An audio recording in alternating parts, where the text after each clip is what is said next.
बहुत दुख हो रहा है ये देख के कि महाराष्ट्र, जो कि भारत के सबसे समृद्ध राज्यों में से एक है, वहाँ के लोग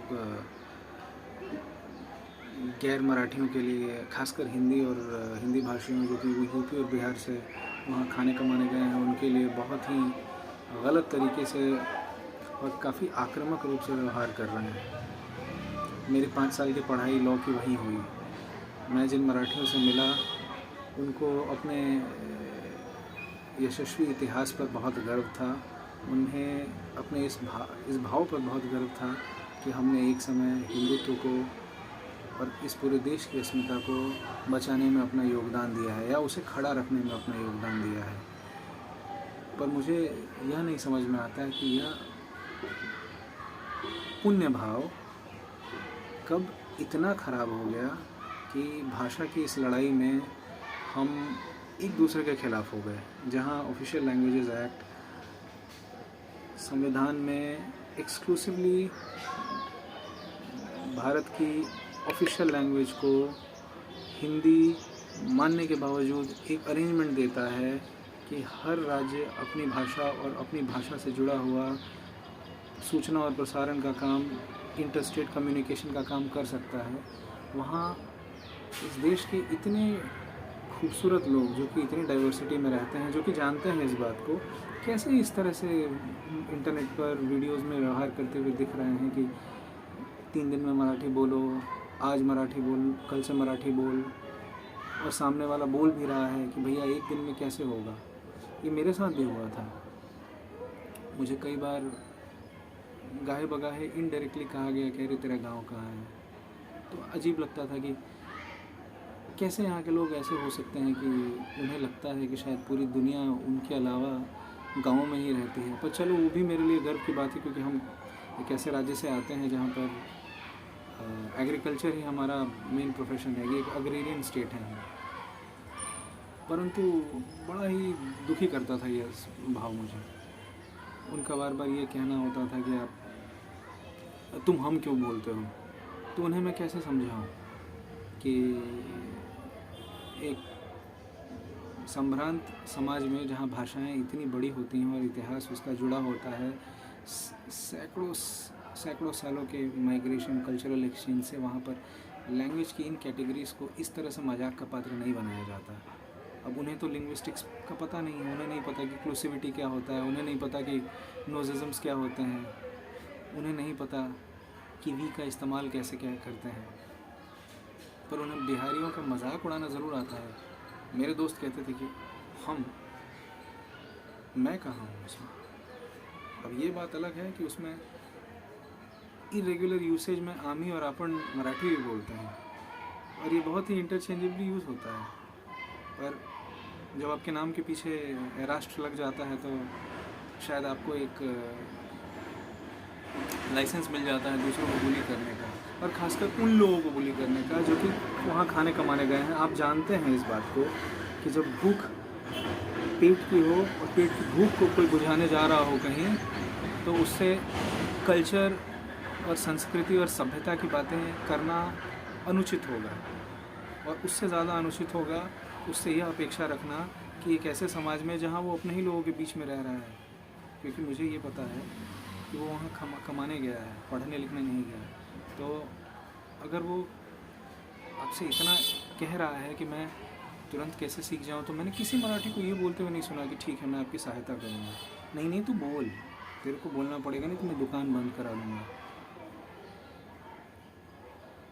ऐसा ही मुझे कई बार बंगाल में भी सुनने को मिला।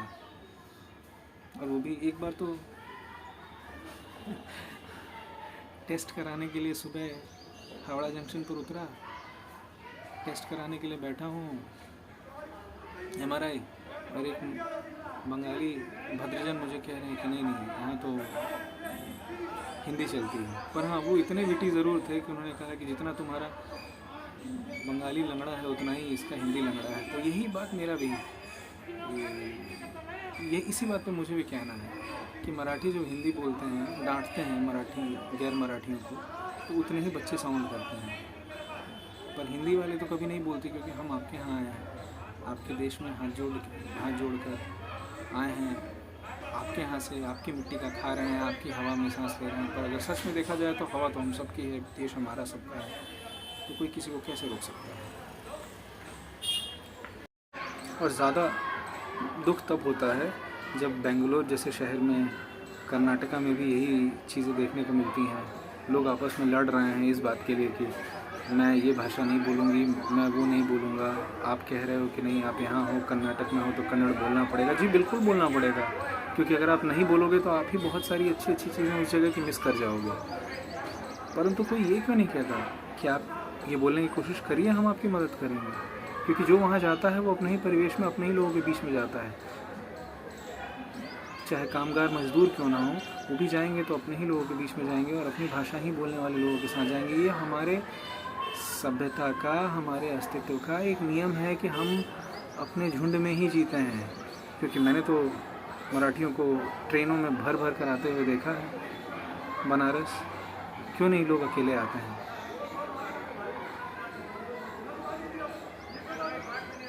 आश्चर्य होता है, बहुत बुरा लगता है कि कर्नाटक में ऐसा ही है, महाराष्ट्र में ऐसा ही है।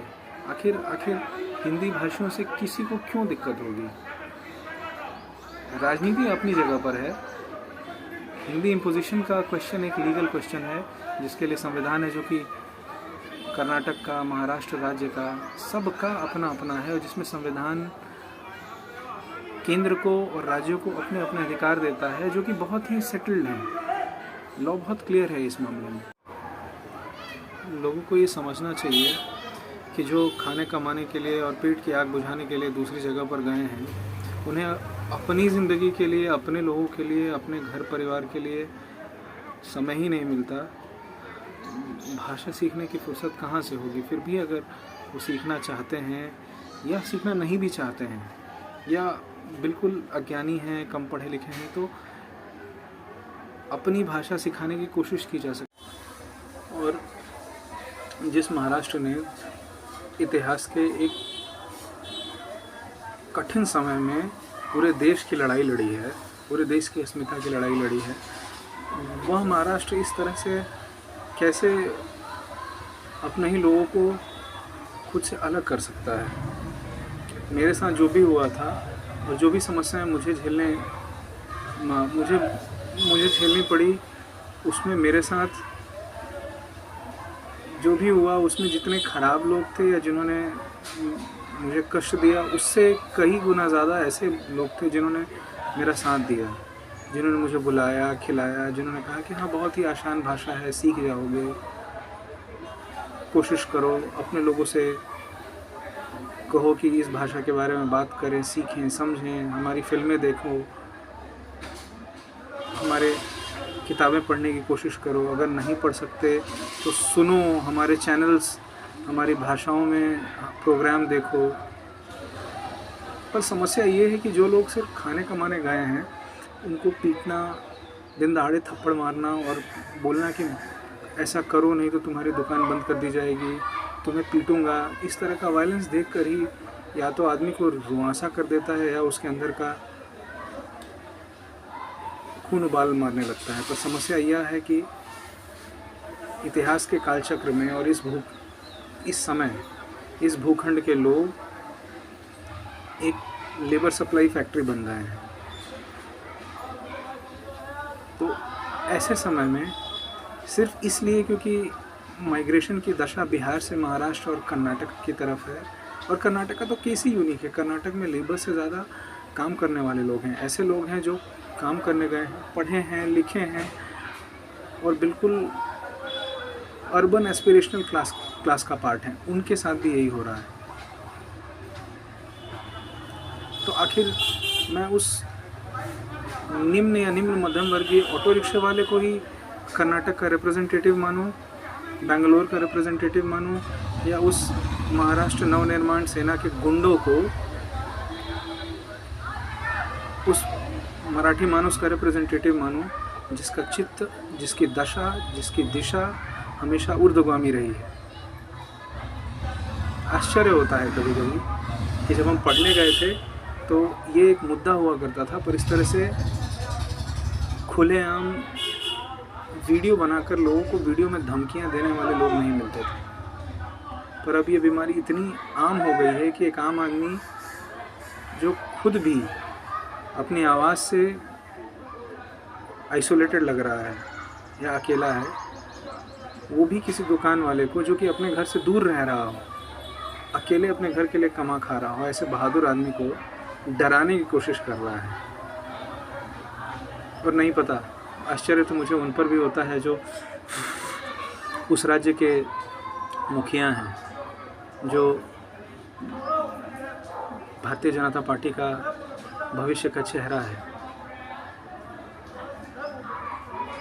जिन्होंने नहीं पता किन कारणों से अपनी ज़ुबान पर इस समय ताला लगा लिया है। ऐसे लोग जो पढ़े लिखे हैं, राष्ट्रीय स्वयंसेवक संघ जैसे पूरे देश का सोचने वाली, पूरे देश के लिए काम करने वाली, पूरे देश की सांस्कृतिक धरोहर को एक सूत्र में पिरो कर रखने वाली संस्थान के कार्यकर्ता स्वयंसेवक रहे हैं, उनके पास भी बोलने को कुछ नहीं है सिवाय इस चीज़ के कि जब हमारी कुर्सी खतरे में हो तो मैं रातों रात पूरी सरकार हिला दूं, राजनीति की दशा दिशा पलट दूं।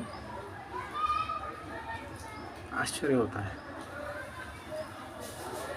आश्चर्य ये होता है कि कर्नाटक, महाराष्ट्र जैसे स्टेट्स में ऐसा हो रहा है और लोग इसे होने दे रहे हैं।